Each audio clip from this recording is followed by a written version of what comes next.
आरक्षण का धर्म काटा, चुनाव में किसका नफा। आरक्षण का मुद्दा जब से 24 चुनाव शुरू हुआ तब से विपक्ष की तरफ से प्रदीप जी उठाया गया, ये कहते हुए कि साहब 400 पार मांग ही इसलिए रही है बीजेपी ताकि आरक्षण खत्म कर दे, संविधान बदल दे। और अब जैसे जैसे मतदान खत्म हो रहा है, आरक्षण धर्म के आधार पर हम आरक्षण नहीं होने देंगे, बीजेपी की तरफ से ये सुर बुलंद होते हुए चुनाव में पड़ रहे हैं। आप किस तरीके से देख रहे हैं? पश्चिम बंगाल का जो मामला है, मैं उसको दो वर्गों में बांटकर, दो श्रेणियों में बांटकर देखना चाहूँगा। एक है कि जो है आपने पिछड़े वर्ग में अधिकतम मुस्लिम जातियों को शामिल किया, वो हिंदू मुसलमान का मामला है, लेकिन मैं उसमें नहीं जाना चाहता। दूसरा जो पक्ष है उसकी बात करना चाहता हूँ कि पिछड़ा वर्ग में कौन आता है कौन नहीं आता है, इसके लिए एक संवैधानिक व्यवस्था है। राष्ट्रीय पिछड़ा वर्ग आयोग है, उसके बाद राज्यों का पिछड़ा वर्ग आयोग है।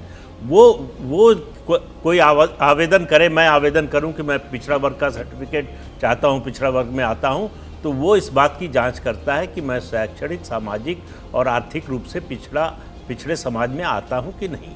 उसकी जांच करने के बाद फिर वो रिकमेंडेशन सरकार को जाती है। सरकार को, अगर राज्य सरकार है तो वो रिकमेंडेशन लेकर विधानसभा में जाना पड़ेगा, विधानसभा से वो पास होता है तब लागू होगा। इन सारे नियमों का पश्चिम बंगाल की सरकार ने उल्लंघन किया है। एडमिनिस्ट्रेटिव आधार पर जो है पिछड़ा वर्ग में कुछ जातियों को शामिल किया है, कुछ को नहीं किया है।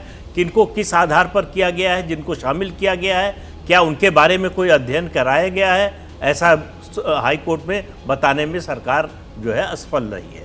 तो कुल मामला जो है मिलाकर जो प्रोसेस होता है उसको फॉलो नहीं किया गया, बिल्कुल नहीं फॉलो किया गया। असली हाई कोर्ट ने जो स्ट्राइक डाउन किया है वो इसी आधार पर, और ये शायद ममता सरकार ने 2012 में किया था। 2012 में जो है हाँ कानून बनाकर सरकार ने तय किया कि कौन पिछड़ा वर्ग में आएगा कौन नहीं आएगा।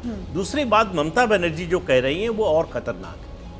अगर ये ट्रेंड चल गया कि मुख्यमंत्री कहे हम हाई कोर्ट के जजमेंट को नहीं मानेंगे, केंद्र सरकार कहे हम सुप्रीम कोर्ट के जजमेंट को नहीं मानेंगे, तो ये तो अराजकता को सीधा सीधा न्योता देने का जो है तरीका है। मुझे लगता है कि ममता बनर्जी अपनी सरकार की बर्खास्तगी का आधार तैयार कर रही है। लेकिन उसमें जो ममता के समर्थक है वो कहेंगे कि साहब वो चुनावी सभा थी और वहां पर वो उसको बीजेपी का आदेश बता रही थी, और जाहिर सी बात है एक कानूनी विकल्प हाईकोर्ट का आदेश है, सुप्रीम कोर्ट में उसको चैलेंज किया जा सकता है, वो विकल्प उनके पास है। ये कह सकते हैं कि हम इसको सुप्रीम कोर्ट में चैलेंज करेंगे। हाँ। हम जब तक सुप्रीम कोर्ट का आदेश नहीं आएगा तब तक इसको लागू नहीं करेंगे। ठीक है सर। लेकिन हम मानते नहीं हाई कोर्ट के आदेश को। वो कुछ ये जो भाषा है उसको कहीं ना कहीं आप समर्थन नहीं कर सकते। विनोद सर? नहीं, देखिए प्रक्रिया की बात तो प्रदीप जी ने बहुत विस्तार से समझा दी है और वो ठीक भी है। मुझे लगता है सारा मामला चुनावी है। हाँ।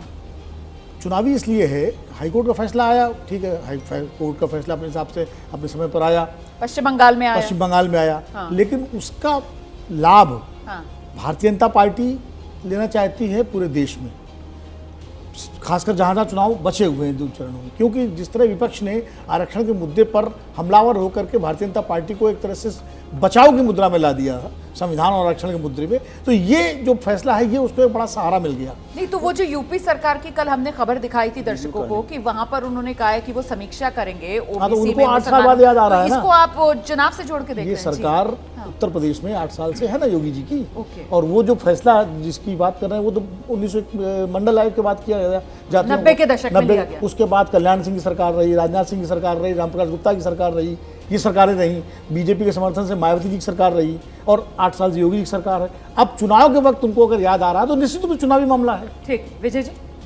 देखिए मामला चुनावी है, ये तो साफ ही दिख रहा है, और जिस तरह से वो चुनावी सभा में बोल रही थी। लेकिन ये महत्वपूर्ण बात है कि कोई मुख्यमंत्री इस तरह से बात करे, और वो कलकत्ता हाईकोर्ट के फैसले को बीजेपी की राय के तौर पे, बीजेपी के फैसले के तौर पे देख रहे हैं। उस चुनावी सभा में वो चुनावी सभा में ऐसे ही बात करते हैं, हालांकि वो हाईकोर्ट का फैसला है। सही बात है। और वो मना कर रही हैं। ये एक जिस तरह से बिहेव किया गया वो खतरनाक है, जिसका प्रदीप जी ने भी जिक्र किया कि कोई मुख्यमंत्री कलकत्ता हाईकोर्ट में, मतलब अपने हाईकोर्ट के फैसले के लिए गए।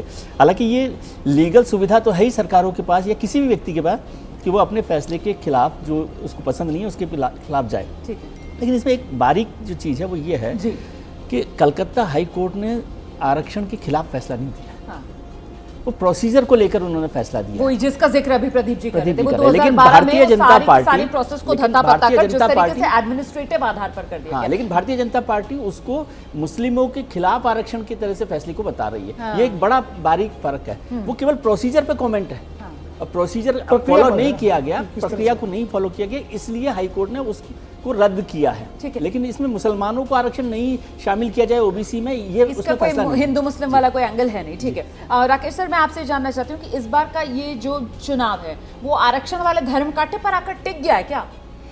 देखिए 1980 से आप देखिए तो आरक्षण एक राजनीतिक टूल के रूप में इस्तेमाल हो रहा ठीक है। है। पहले विश्वनाथ प्रताप सिंह ने किया, फिर लालू यादव ने उस टूल का अच्छे तरीके से इस्तेमाल किया और बिहार की सत्ता में आए। फिर राज्यों में इसको लेके जब उनको लगा कि लालू प्रसाद जी का प्रयोग काफ़ी सफल रहा तो राज्यों में ये प्रयोग शुरू हुआ। तो ममता जी ने भी किया, पृथ्वीराज चौहान ने भी किया, वहाँ महाराष्ट्र में तमाम राजनीतिक दल और तमाम राज्य के नेता आरक्षण को राजनीतिक टूल के रूप में इस्तेमाल करते आए हैं। ठीक है, आरक्षण एक ऐसा संवेदनशील विषय नहीं है। इसीलिए मैं पूछ रही हूँ कि इस बार का 24 चुनाव का धर्म कांटा आरक्षण पर आकर अटका, आपको लगता है? मैं यही बोल रहा हूँ कि ये एक सामाजिक न्याय का रास्ता है। ठीक। 4 कैटेगरी बनाई गई, एससी, एसटी, ओबीसी और अल्पसंख्यक।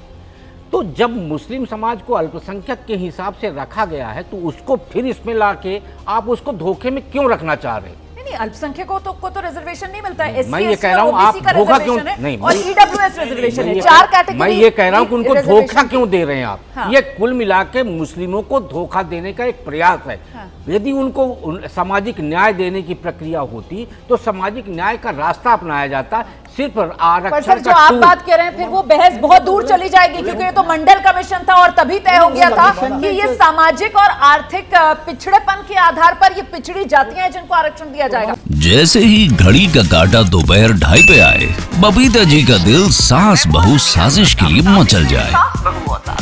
और ये है इनकी बहू, पूरे दिन ऑफिस की टेंशन हो जाए गॉन जब ये करें अपना फेवरेट शो फ्री टाइम पे ऑन। इनकी तरह आप भी देखें अपना फेवरेट शो अपने टाइम पर और डाउनलोड कीजिए एबीपी लाइव ऐप अपने स्मार्ट टीवी पर।